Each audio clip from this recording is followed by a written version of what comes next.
Breaking news, Chelsea have no less than 4 midfielders on a shortlist of names to replace Enzo Fernandez if he makes his £120 million move to Manchester City. Chelsea have reportedly also already had 3 bids rejected by Bournemouth for midfielder Alex Scott. There seems to be increased interest from Everton in striker Liam Delap, and Academy star Shimit Mayuka has signed a new deal and committed his future to Chelsea before he inevitably goes out on a loan deal. Welcome, Blue Believers, to another episode of the Stamford Sync, where we are syncing up with everything Chelsea FC, and boy oh boy, that means this one dropped out of nowhere, man. I've already released a video today, but I wanted to get this out hopefully before the game starts. So let's talk about the big news that's going on with Chelsea about midfielders. Chelsea Dodgers posted this via Ben Jacobs. Just in, Chelsea have 4 names as potential replacements for Enzo Fernandez should he be sold to Man City. Those are Manu Kone, Adam Wharton, Alex Scott and Eduardo Camavinga. So, Alex Scott, not a surprise at all, because as we're going to get into, we've had bids knocked back for him already. Adam Wharton, absolutely not a surprise. And like I said, I've mentioned this before, I am pretty sure that he will have been discussed heavily by Badad Igbali and Steve Parish when Badad Igbali went over to help get the Maxence Lacroix deal over the line. Manu Kone has been another player that we have been linked with before. He's been linked to quite a few teams, actually. Manchester United seem to be showing quite a lot of interest, but they've just signed Carlos Baleba, so it looks like maybe the road's open for him as well. And Eduardo Camavinga, who is a bit of an interesting one. This isn't the first time we've been linked to him during the window, but he kind of came out and said, I really want to stay with Real Madrid, and I'm not exactly sure what's going on since then. The other particular worry about Eduardo Camavinga is, albeit absolutely phenomenal player on his day, unfortunately, his day may not come as often as you'd want it to, because he spends quite a lot of the time, the last season in particular, is injured quite a lot, and we don't need to be adding, for the kind of money we're going to be talking about for these players, we don't need to be adding injury-prone players, and really do we? So, Manu Kone, last I saw, it was 50 million euros. So that's what, like 40 million quid, basically.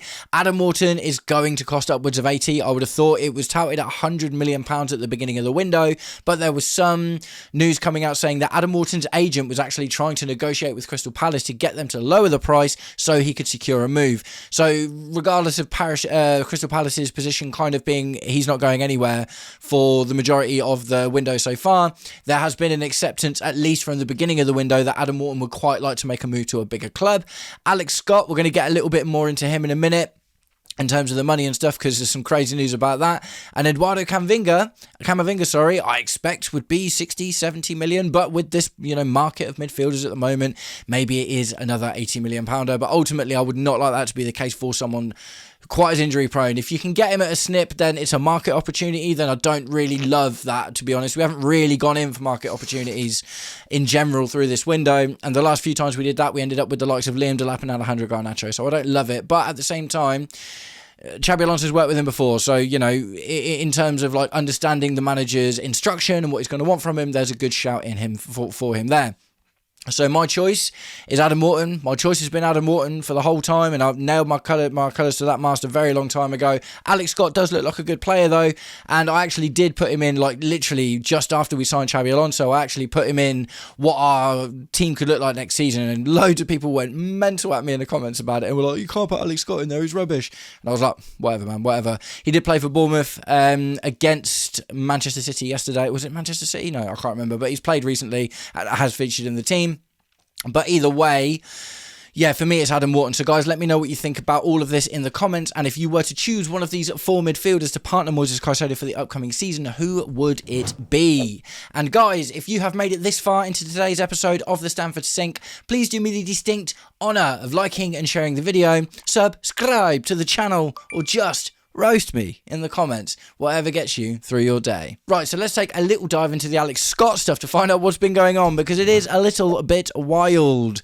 So, Chelsea Dodgers posted this via MSI Douglas. Chelsea have had 3 bids turned down for Alex Scott, with Bournemouth adamant that neither he nor any of their crown jewels will leave before the 1st of September. The 3 offers ranged from 62 to 68 million pounds.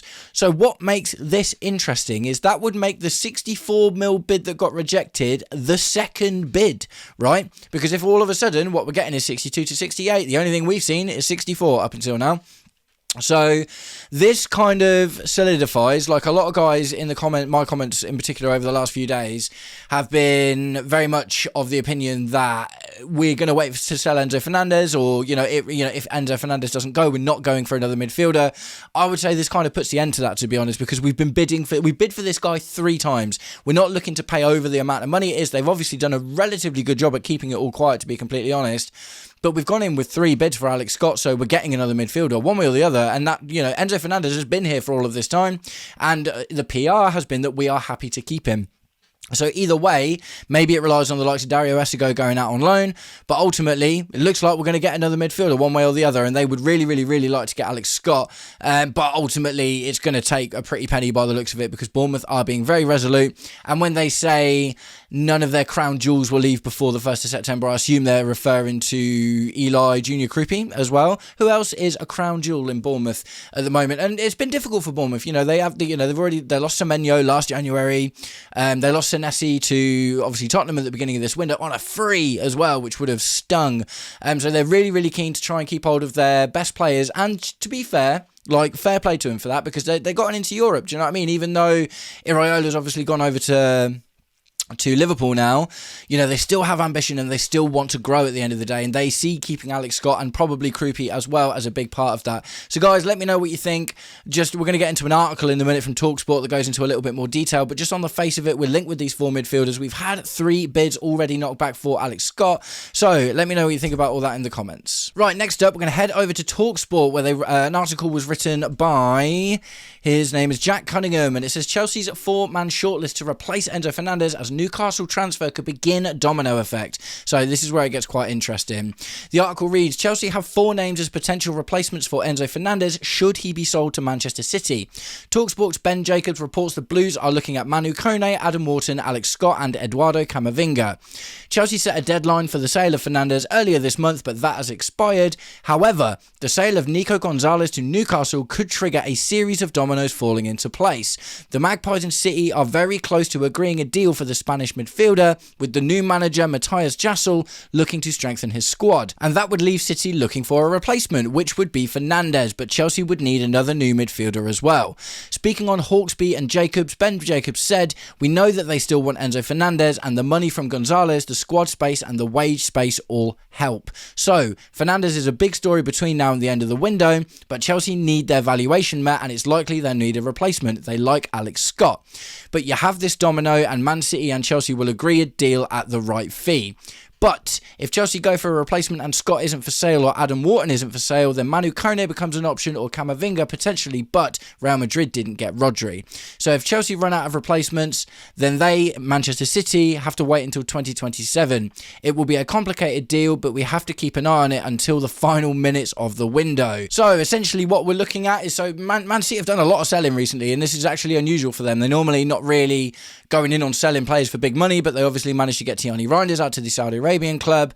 Rodri has gone to Barcelona for what looks to be upwards of about 70 million with all of the add-ons included, and Nico Gonzalez as well, who is a good player, looks like he's going to Newcastle as well. So they've cleared a lot of space in their midfield, and you've got to bear in mind that also includes losing the wages at the very least for the squad cost ratio of Bernardo Silva. So, they've just brought Bawadi in, they've got Elliot Anderson, but is that enough to replace all of the people? They've got 4 midfielders out and they've brought 2 in at the moment. So, albeit they do have young players as well, and Nico O'Reilly looks like he can do a job there and stuff like that, ultimately it looks like they're going to want to bring in a first teamer. And it looks like Enzo Fernandez is that guy. The thing is, it just makes sense as well, doesn't it? We know that Javier Pastore has been camped out talking to Man City every single day about how they can make this deal happen. So, look, it just feels like a matter of time now when it comes down to it for me personally. It looks like Enzo Fernandez is going to go to Man City, and it needs to happen quickly so we can secure our replacement. Like I say, to me, it feels like Adam Scott is probably the one, because you can see how really hard Chelsea are working to try and keep all of these deals under wraps and in silence at the moment, can't you? But at the end of the day, I don't think the Badadi Bali goes to Crystal Palace just to negotiate for Maxence Lacroix and a loan deal for Axel Disasi. It doesn't make any sense, does it? Badadi Bali only gets involved when the big deals are being done and the big amounts of money are being thrown around. So that would make sense to me. So guys, let me know, in totality, what do you think of the entire midfielder situation? Do you think we need this other midfielder? Do you think that Romeo Lavia, Valentin Barco, Reece James, Moises Caicedo are enough on their own, even if Dario Essigo does go out on loan?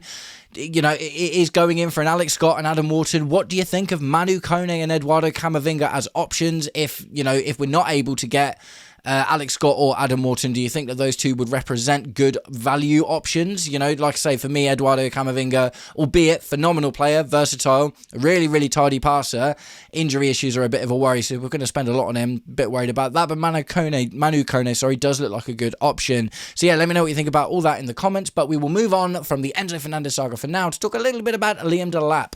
Chelsea Dodgers posted this via Paddy Boyland and the Athletic FC. Everton are also anticipating offers for Beto, who is on the radar of clubs in Italy. Liam Delap is one player admired by David Moyes and his coaching staff should Beto depart. So Domino's, like, they obviously talked about the domino effect with, you know, Nico Gonzalez going to Newcastle, which means that, you know, Man City have got space and money to go out and buy Enzo Fernandez. It feels like this across the board, really, at the moment, to be honest. It feels like every next transfer could start this kind of domino effect, right? And someone is going to come in for Liam Delap. Like, I mentioned it in today's earlier video because this is the second upload. Nottingham Forest sold Awoniyi to Coventry. I said Nottingham Forest twice in the video. Sorry about that if you watched it earlier.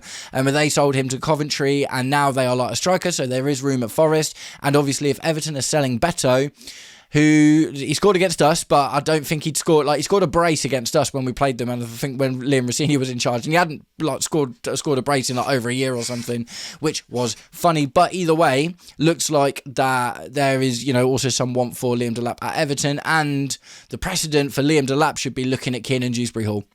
Again, I think I mentioned this in today's earlier video as well. But Kiernan Dewsbury-Hall barely got used at Chelsea, really, really struggled to break into the team, and now he's over at Everton, and he looks like a baller. Like, he looks really, really, really good. And maybe Liam Delap, if played in the right team, the right system, the right way, with the right manager, maybe David Moyes is that guy, maybe Everton is the place. Let me know what you think about it in the comments. Finally, nice little story. We've got Chelsea Dodgers posting this via Simon Johnson Sport. Just in, Shim Mayuka has signed a new long-term contract committing his future to Chelsea. So he was 17, 18, absolutely brutal in the academy. He's so good, and he's already gotten to this level where he's too good for the academy now. We've been talking about loaning him out for a little while, but I love the fact that he signed a new long-term contract first. So that's just a nice little bit of news to wrap up the video with. So guys, I'm going to wrap the video up there, but let me know what you think about everything that we've talked about this evening, right? We've still got an hour and a half at the time of recording until the game starts.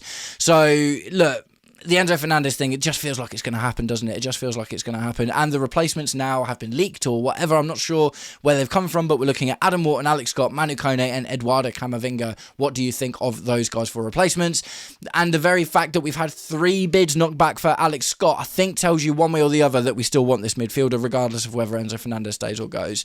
On top of that, we've got Liam Delap being interested, or having interest shown in him from Everton. And we've got Academy star Shim Mayuka signing a new long-term deal before he inevitably goes out on loan, but that's fantastic because he could be potentially the next striker to break into the Chelsea first team since Tammy Abraham. That would be quite some feat, wouldn't it? So, nice one, guys. Thanks very much for sticking around until the end of the video. If you did, if you have some time, go and check out either my earlier video that I released today or the video that I recorded the other day with Nina Hristova, where we talked for nearly an hour waxing lyrical about Xabi Alonso and what we're going to expect from this season. Nice one, guys. I'll catch up with you all